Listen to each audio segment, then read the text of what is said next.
นี้แจกต้องวิธีที่ง่ายเดี๋ยวเราไปดูง่ายตามที่พระองค์ได้ตรัสเอาไว้ปฏิปทาที่สะดวกต่อการเข้ามรรคผลนิพพานบอกไว้ทั้งหมดรวบรวมไว้ให้แล้วพวกเราอายุเยอะแล้วก็ต้องแบบง่ายๆนะไม่ต้องเอาของยากเอาหลุดพ้นเลยจำได้ไม่ต้องเยอะด้วยนะผู้เจ้าบอกขอให้จำได้พ้นภัยแม้เพียง1 บทก็พอแล้วหลุดพ้นได้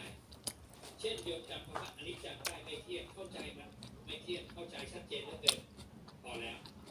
ผู้เจ้าบอกว่าถ้าผู้ใดมีจิตฝังหรือปักลงไปอย่างติดต่อสม่ำเสมอไม่ขาดตกบกพร่องในความไม่เที่ยงอยู่เป็นประจำผลที่หวังได้คือพระอรหันต์ในปัจจุบันเห็นไหมขอคำเดียวถูกต้องสติคำเดียวก็ได้ละนันทิความเพลินคำเดียวก็ได้สักแต่ว่ารู้คำเดียวก็ได้เห็นไหมเอาแบบหัวกะทิมาให้เลยคัดมาเรียบร้อยแล้วเชิญถามได้ทุกเรื่องนะสงสัยอะไรอานิสงส์ของผู้ถามนี่พระเจ้าเคยกล่าวว่ายังไงรู้ไหมพระองค์บอกว่าเป็นเหตุให้มีผิวพรรณงามมีสีผิวดุจทองเป็นผู้มีปัญญาใหญ่ปัญญาไพบูลย์ขอที่ว่าถามคุณเจ้านะครับว่าปกติเนี่ยจะชอบดูรายการทีวีอยู่รายการหนึ่งรายการบันทึกกรรมนะครับ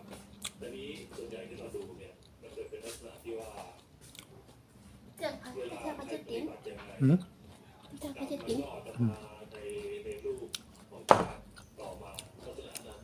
ตรงนี้มันเลยมีความรู้สึกว่าแล้วตัวมันจริงไหมว่าลักษณะทุกอย่างมันจะต้องเวียนว่ายตายเกิดอยู่ในรูปตรงนี้มันไม่มีการที่จะเปลี่ยนแปลงไปอย่างอื่นเลยนะก็เหมือนกับลักษณะคนเราเนี่ยที่ต่างมีเวรมีกรรมต่อกันการอโหสิกรรมต่อกันไม่มีมันถึงต้องมีการที่ว่าจะต้องตามกลับกันไปตามกลับกันมาที่จะต้องชำระหรือล้างแค้นเรื่องอะไรกันอยู่ตลอดเวลาลักษณะอย่างนี้ไม่ทราบว่าจริงไหมหรืออย่างกรณีที่ว่าอย่างลักษณะที่เรามาร่วมประชุมเนี่ยหลายๆครั้งใน3-4 ครั้งเนี่ยมีวิทยากรบางท่านก็พูดถึงลักษณะเกี่ยวกับเรื่องว่าในช่วงเด็กเนี่ยท่านอาจจะเป็นเด็กที่ค่อนข้างที่จะพึกกระเอาสักนิดนึงมีการทำร้ายสัตว์ต่างๆในลักษณะใดลักษณะหนึ่งมันก็มีผลกระทบกับท่านในช่วงที่ดึกเสียง่ายๆเด็กตอนที่แข็งตกเสีย刚脸上来，ก็脸贴在欧巴吧。มีการเจ็บปวดท้องปวดอะไรต่างๆต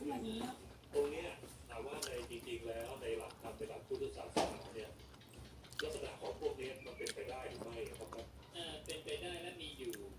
เพียงแต่ไม่มีใครเนี่ยทราบตรงนี้จริงนอกจากผู้มีจตุปปาตญาณระดับและก็อัตตสัมมาสัมพุทธะ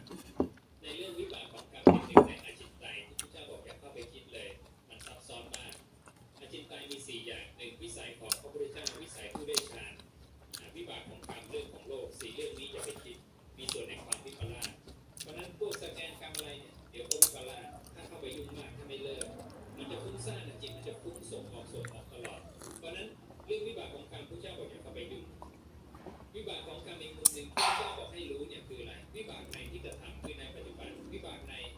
อุปปัชชะเวลามาและปริยายะเวลาให้สนใจแค่นี้3 อย่างนั้นเรื่องกรรมเป็นสิ่งที่บุคคลควรทราบ6 อย่าง 1. ต้องรู้ว่ากรรมพระองค์บอกเรากล่าวซึ่งเจตนาว่าเป็นกรรม 2. เววัตตาแห่งกรรมความมีประมาณต่างๆของกรรมกรรมที่ทำให้สัตว์ไปเกิดในนรกไปวิสัยในโลกของโลกมีเหตุเกิดของกรรมมีเพราะผัสสะความดับของกรรมก็มีเพราะผัสสะและวิธีดับคือมันเปลี่ยวทั่วและเกี่ยวกับเรื่องกรรมตรงนี้กรรมในมุมอื่นพระเจ้าบอกอย่าไปรู้มันเลยรู้ไม่ได้การชดเชยกัน